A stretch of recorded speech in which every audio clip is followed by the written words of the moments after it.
Hey, my friend, how are you doing? I really hope you are well. And if you're not well, I'm praying that you will find yourself getting on the right trajectory to be well. I know that we've got a lot going on in the world still, and we're facing a whole bunch of stuff. But I just want you to know that I'm rooting for you, and I always will be rooting for you. Thank you for pressing play and tuning into the URC space today, where we intentionally unbox our lives one blank space at a time. My name is Nash, and it has really been my privilege to be the host of this podcast and to be called your favorite podcaster, because I know that's what you call me. But I just want to thank all of you for tuning in and for pressing play. Was looking at some analytics for the show and saw that we are now being played in every single continent except Antarctica. My goodness, only God could do something so amazing as that. Thank you from the bottom of my heart.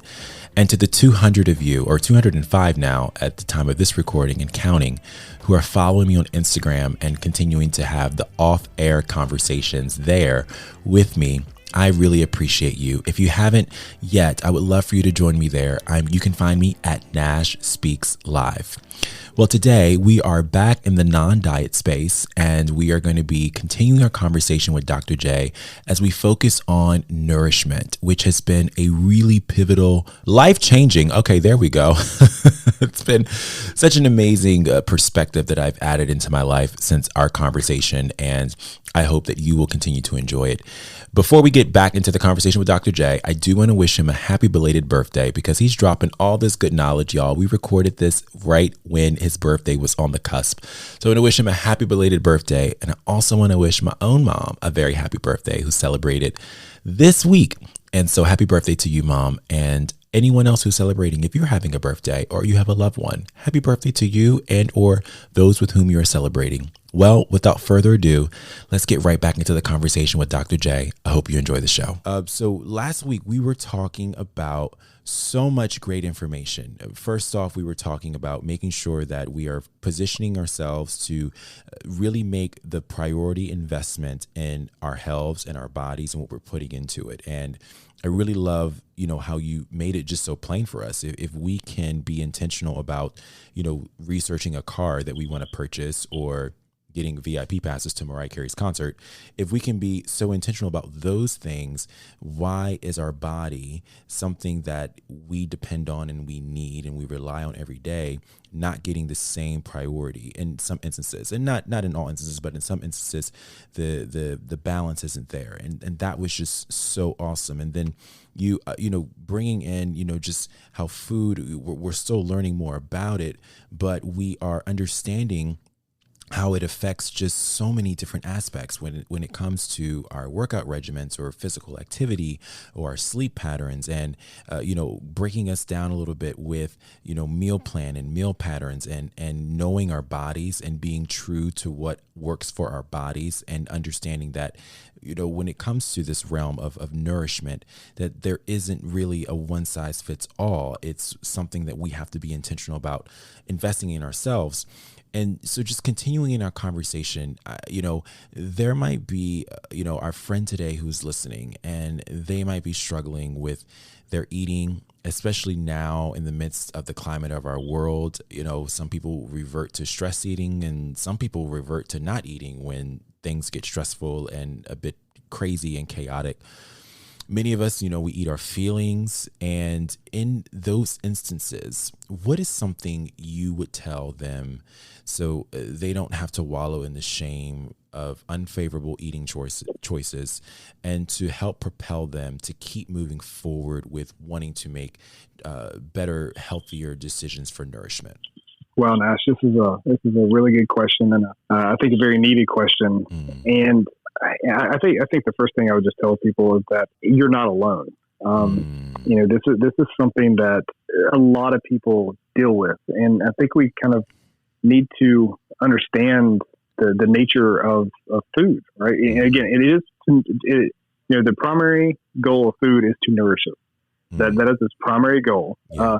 However, we have made food. Again, last week we talked about the culture of foods surrounding the social aspect of food, but we have to realize that we've kind of made food almost like a coping mechanism and something that, but again, it was glorified. I mean, you kind of look like, I mean, even like, with things like the Food Network, in our realm and research, we call that food porn, where people look at this and they describe it and describe the sensations. We're making almost like gluttonous about food. And that's just kind of the world we live in. And really, people's relationship with food is just as different as how our needs for food.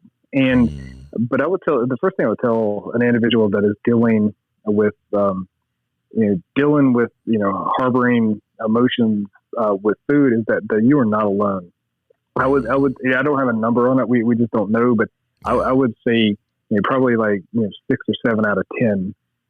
And again, don't quote me on that, but 6 or 7 out of 10 individuals have some kind of poor relationship with food, whether it's not eating enough or whether it's kind of an image thing or whether it's a coping mechanism. And I think we all deal with things differently. And food can be and used as addictive drug.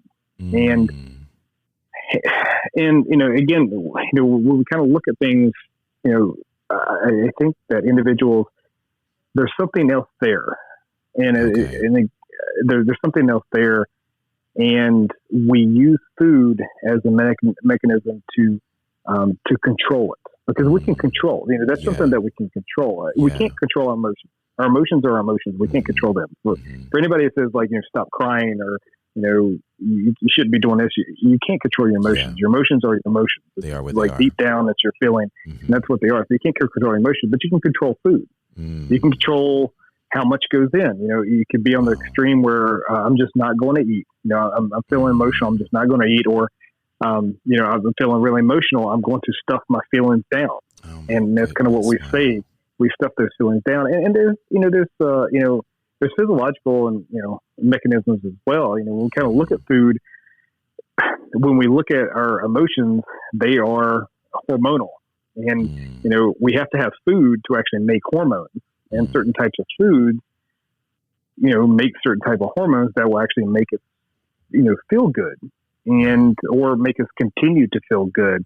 And some individuals may have, I'm not saying everybody that has, issues with emotions have, a chemical imbalance. But for those, that select few that have a chemical imbalance, just like a drug would fill that chemical imbalance, food does the same thing. And honestly, food even has more addictive properties because it actually makes the chemicals for us to feel good. And sometimes and again, just like with an addict, after a while, it takes more and more and more to actually be able to feel better with that. And the same thing with food. And especially, if an individual has really struggled with, gaining weight and losing weight, or it may not even be weight based. If somebody, goes on, this diet and that diet and this diet where they're depriving themselves. And I think when we get into, deprivation, when we're depriving ourselves of something, innately that we have to have, or something we enjoy, I think sometimes when we go have it, it's so much more. And whether you have an addictive personality or not, I think that's just the way it is. Because, really, it's very hard for us to control ourselves. I think it's just human nature. When we have something we like, we kind of go all out. And especially if you've been deprived of something, it's something that that you love, that you have not had for a long time. As soon as you get it, you're going to go overboard. And so that's for me. For me, counseling, I'm not a big person to take things out. I'd like to tell you what you can do, but I know for some individuals, that's what it takes. It takes that. All right, maybe an individual has I know you've talked about sugar before. With your personal, with your other podcast. That's my. Literally, like you're talking right now, and I'm like, ooh, yep, that's me with the sugar. But for some individuals, it's okay for them to be okay. Sugar's an issue. I need to take it out. Right. That is a very, very small few. Because what happens, and again, I've seen this many, many times, is some people are okay. My issue is sugar. I'm going to take it out. The same thing with, I'm not saying sugar is a sin. But the same thing with a lot of people talk about sin. Like, okay, I had a pastor once that he was not in the Word enough, and he looked at everything and he said, it's because I have cable. So he eliminated cable and he got into the Word a little bit more. Okay. Some people are okay with that with the sugar, but it's one of those difficult things of like, you're not going to be able to eliminate sugar the rest of your life, but if you find it where it's spiraling out of control, and if that's something you can control at that point, again, that kind of like that emotional, that the psychological need is like, okay, I can control that. But what I find in the majority of cases, if you eliminate something, as soon as you in quotation marks, fall off the wagon, or you institute that again, usually you go to the extreme. So I am a firm believer, and this is my counseling style, is that you just don't eliminate things. No, you do cut them back. Yeah. But you just don't eliminate them. Yeah. And I think that's what we get into. And again, I understand. I fully understand. I understand the struggles individuals have, and there's a physiological need, there's a psychological need as well with us. But you're not alone. And I think reaching out to individuals like we were talking about last week that have expertise. And if it gets to the point where again, in my scope of practice, I am not, and I'm not saying everybody that loves sugar has an eating disorder. I'm not saying that at all. But we're able to screen for that. That's in our scope of practice. Being registered dietitian is like, we can look at this and be like, I'm going to recommend this person because that is their specialty. And that's what we've been trained to do. When we get out of our scope, and it's part of our ethics to be like, okay, I'm not very comfortable with this. I think you should see this person. Yeah. And again, I think you're not alone, and there's nothing wrong with you. Right. And I think you're not alone, but there's nothing wrong with you. It's like, that's what somebody, we like what we like, right? You may like reading books. This person may like, watching movies. TV. This individual may like food, but I think it kind of goes back to, understanding your pattern. You need to understand, and that's just investing in yourself. Understanding about, okay, this is the amount of sugar I can have a day. If I go over this, this is how my body reacts, and this is how my psyche reacts to it. But again, it's just investing in yourself and understanding. I understand that people have massive relationships with food, and I think it's also, I think one of the other things to really consider. Again, you're not alone. Invest in yourself, but also, and this is the hardest thing with our society, is don't follow what everybody thinks you should look like. And that's so good. And food has gotten this like love-hate with how our body image is. And that is not what food is meant to be. Food is meant to nourish you. It is meant to nourish you. That is what food is, what God created food on this planet for, is to nourish you. And it's gotten into this, you got to go on this diet to lose weight. You got to do this to lose weight. You got to do this, or in order to do this, you've got to not eat, right? And it's just got this societal issue with how we look. And for me, like we talked last week, everybody is different. Yeah. Again, I mean, honestly, our body was not meant to be a size 0. Yeah. And no offense to any of the size 0s out there, we have to have a certain amount of fat in our body to actually be nourished and be healthy. And again, if you're a size 0, there's no offense or anything like that. I'm just talking in general. Yeah. But we have this misconception of what a person should look like. And I just really wish that would stop. And it pains me. It really pains me in my profession to see people, come up to me like, I want to look like this. I'm like, why? Why don't you want to look like you? And again, I think, God made only one of you, and you are special, you're unique, and you're perfect. And it just, if this influencer looks like this, or, this person looks like this, or this magazine looks like this, that is not you. What they're doing, you have no clue what they're doing. Mm-hmm. I mean, you have absolutely no clue. Mm-hmm. Do you actually believe? Well, yeah. Or do you believe? Do you believe exactly what they're doing in their blog? Their blog is meant to sell and to make you follow and to get you to get more hits. And some people, get into YouTube and stuff to make money, right? There's people making millions of dollars, but but just realize you're not alone. There's more people dealing with this than not dealing with it. But you are you. I think that the keys are just making sure you're healthy. If you don't have diabetes, you don't have chronic disease. If you're, it's easier to throw out women's sizes than men's. And instead of I can say a 14 instead of like, well, you're a 34, 30 pants type thing. But I'm a 33, 32. Yeah, so. But it's like you are you, and just as well as you're healthy. But again, then it gets into the point where if you have diabetes, if you have hypertension, those are things that you need to fix because what your pattern is doing is not right. Or maybe it's just you, maybe it's genetically, and which we're finding a lot more. But again, it's just sad. It really is, and I think even professionals.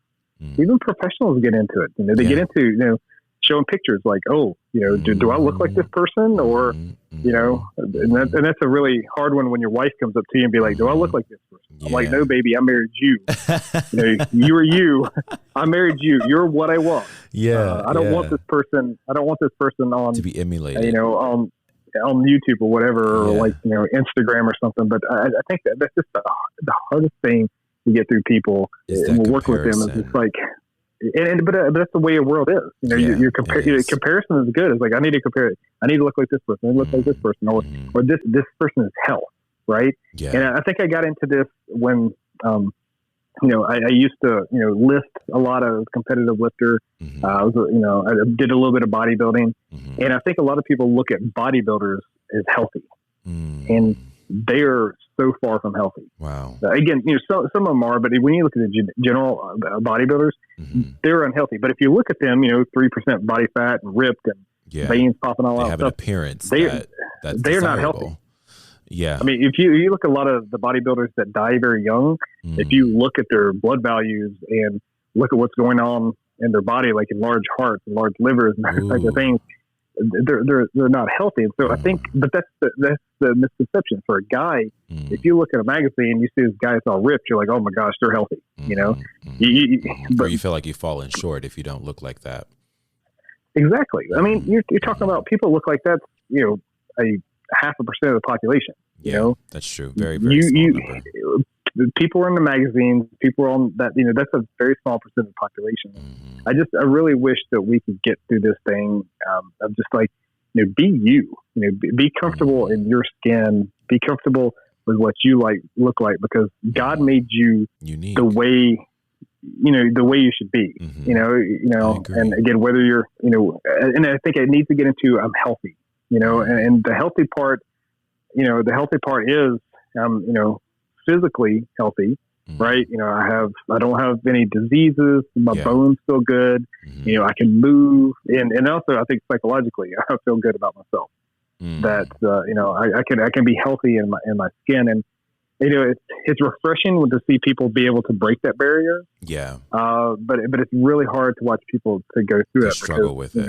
Yeah. I mean, I know for me, I used to work in an environment. I used to work, working on cruise ships and working in the entertainment part of it every day in the office. I mean, I need to lose 5 pounds. I need to lose 10 pounds. Someone is coming in and talking about, I need to lose this, or I need to lose that, or, oh my goodness, I can't eat this because I need to fit into, my New Year's Eve dress at the end of the contract, just all of this stuff about just how no one was okay. And I know even me personally, I was told a number of times, if you just lose about 15 more pounds, you would look a little bit more this on camera. And I was just like, I'm not trying to look like anybody that whomever to be whatever. I want to be just me. And in that environment and making that, resolve for myself that I'm not going to, go through any drastic of what verbally is, being spoken about around me or to me.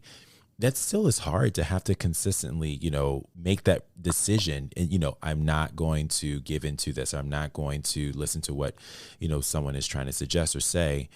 And that whole comparison culture is just, it is challenging. But I think it's so just amazing what you said.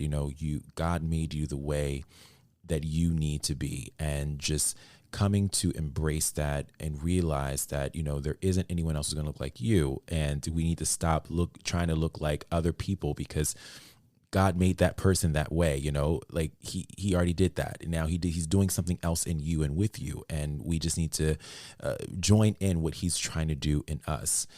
And I think that's just so good. And so as we're looking at concluding our conversation between last week and this week, which has just been absolutely dynamic. And I think you've just shared some profound, amazing, deep thoughts that really can help all of us. I know myself, I'm taking notes as you're speaking, because there's just so much that I'm taking in myself.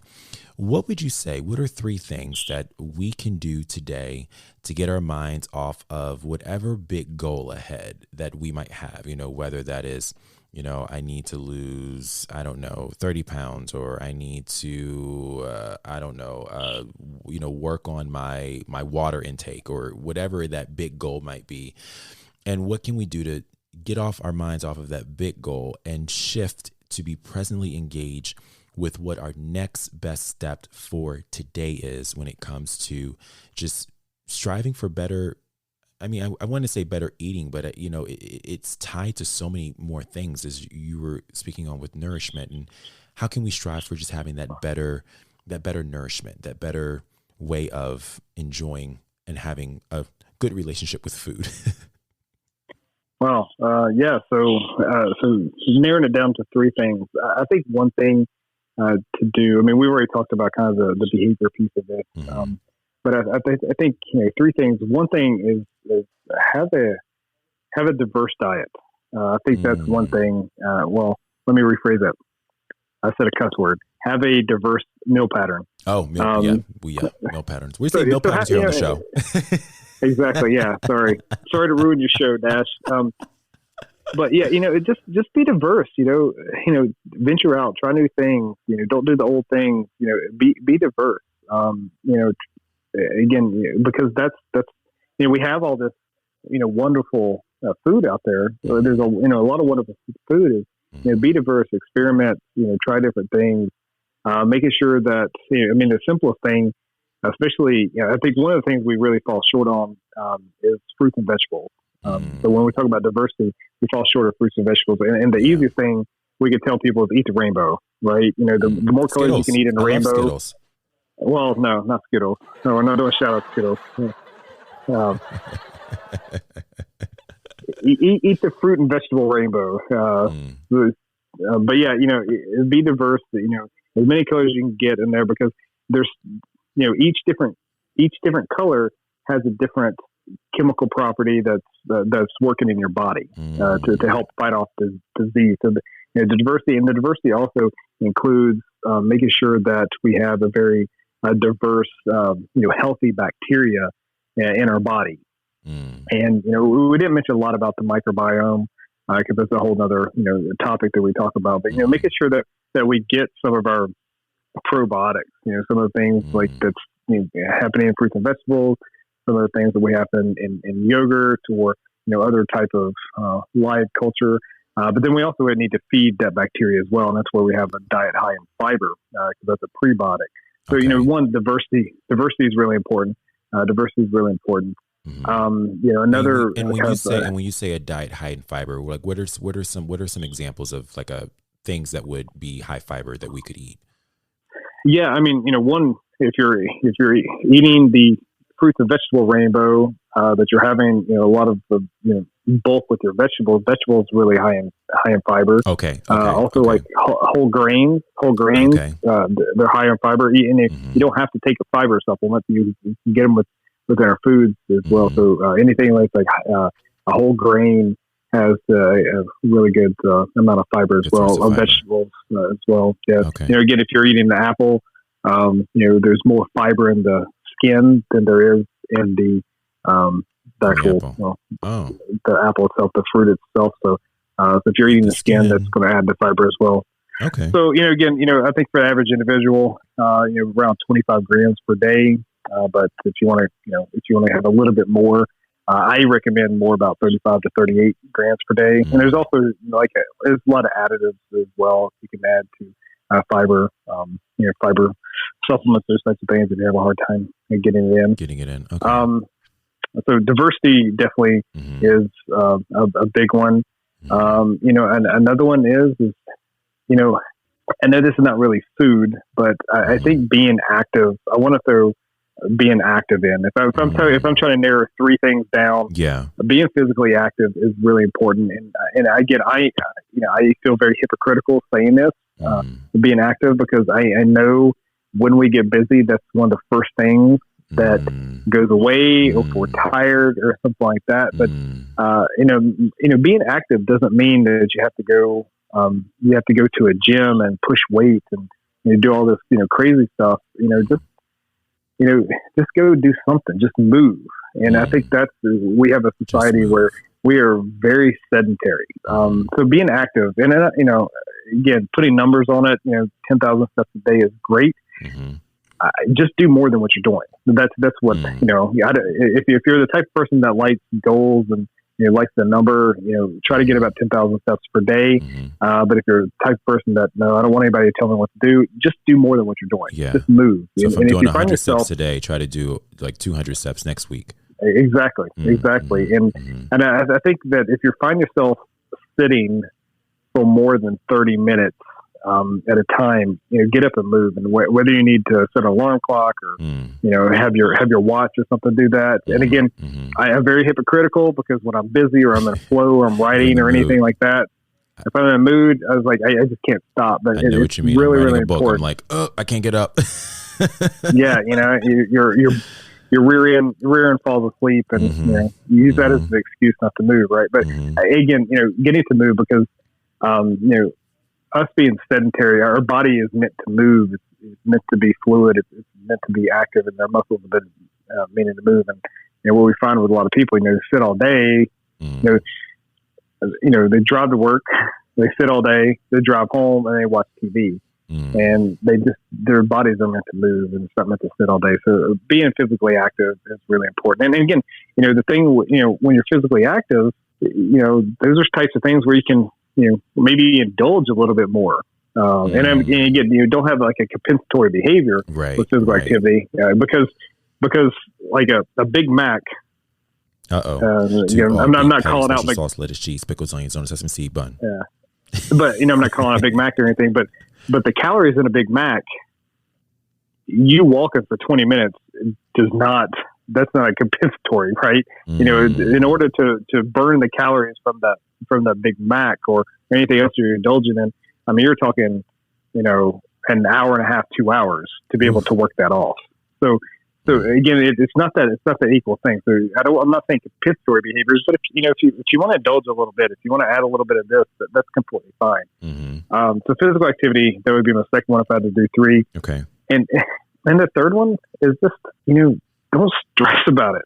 And your God made life for us to enjoy and to worship Him. That is and to love, right? If we kind of if we can summarize everything that God put us on this earth to do, just enjoy the time that we have, because it's so short. The time we have there is so short, and I think we just get so wrapped up into everything. And there's so many other things that we can get wrapped up into, but to be so stressed and so uptight and everything about food, or I can't have carbs, I can't have fat, gotta have this amount of protein. It's just, yes, you have to be educated, you have to know yourself and be patterned, but daggone it, if you want a piece of cheesecake, eat a piece of cheesecake. Hey. Don't let this, which I'm having that next week. I'm so excited. I get it once a year for a birthday. Happy early birthday. Thank you. So it's one of those things where there's so many other things we could be stressed about. It just make sure it fits into your pattern, but just enjoy what you have. But it's got to come at this where you have to understand yourself, and you have to be nourished. But just, and again, I think we get so stressed and so wrapped up of what's right and what's wrong, and this is bad, and this is, this is good, and all this kind of stuff. And I think we just have this total, total misconception around food. Food is meant to nourish us. Again, I keep saying it, it's meant to nourish us, but we can enjoy it. And just as long as we're enjoying it in a diverse moderation that is meant to nourish us and does not cause any physical damage. And I think I know that's a lot right there, but just enjoy your time. Maybe play with your kids, get some physical activity, experiment with your kids. If you're sitting there turning your nose up to something, your kid's going to do exactly the same thing you're doing. Or your friend or your girlfriend or your boyfriend, your husband or wife. If you're, you can be your own influence and try different things and try it as a family. It's always really cool to put different things out and, get your kids to experiment, and you can experiment as well. Now, some of them are fails, and some of them are good, and some of them you have to Google to see what it is and how to actually prepare it and how to actually open it up. Oh man, I'm laughing because I'm thinking about my goodness, trying to eat. I don't know if have you ever had durian fruit? I want to. It looks really good, but the fuzziness would. It stinks to high heaven. And but I heard it tastes really good. Guess to each its own. The taste is relative. Wing and Tao, if you're listening, I'm pretty sure that you, especially Tao, would agree that it's very good. To me, it's just like that's one thing I'm like, oh, okay, I tried it, but at least I tried it, and I think, that's the great thing you're encouraging here with us today on the show is, just even considering or trying it once. And if it doesn't work and if it's not good, then okay, let's try something else, but at least try it once. Be okay with trying it at least once. And that's just been really helpful. And, in getting to that aspect of enjoying life, understanding that, life is so short and I don't want to say wasting, but investing our energy and time on trying to, I guess, segment what we can and can't eat is just something that I don't think God would want us to do with our mental capacity and abilities. And just understanding that concept of, even with you saying nourishment, I'm like hearing to myself like, wow, I need to even just unlearn how I've looked at food and undo kind of my own preconceived notions with food and just looking to it as nourishment. And that's just something I know for me I'm taking away from our time together. And so just going back on what you said, your 3 takeaways were to have a diverse diet, an emphasis on eating the rainbow, not the Skittles, but a different variety of colors with fruits and vegetables. And also with that comes high fiber with some of the vegetables, as you mentioned, and also incorporating whole grains.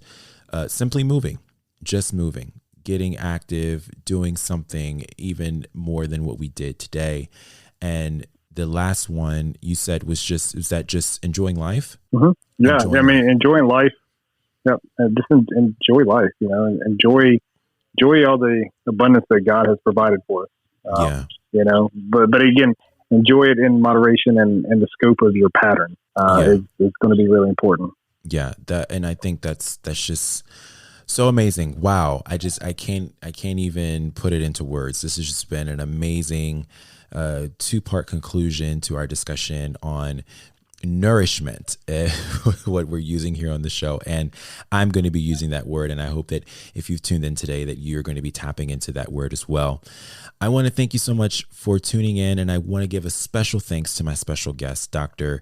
Jeremy Akers. And he has just been such a wealth of knowledge. And I hope you've enjoyed his amazing insight and just the practical things that he has given us to walk away with from as we move forward, because that is the only gear in life that matters.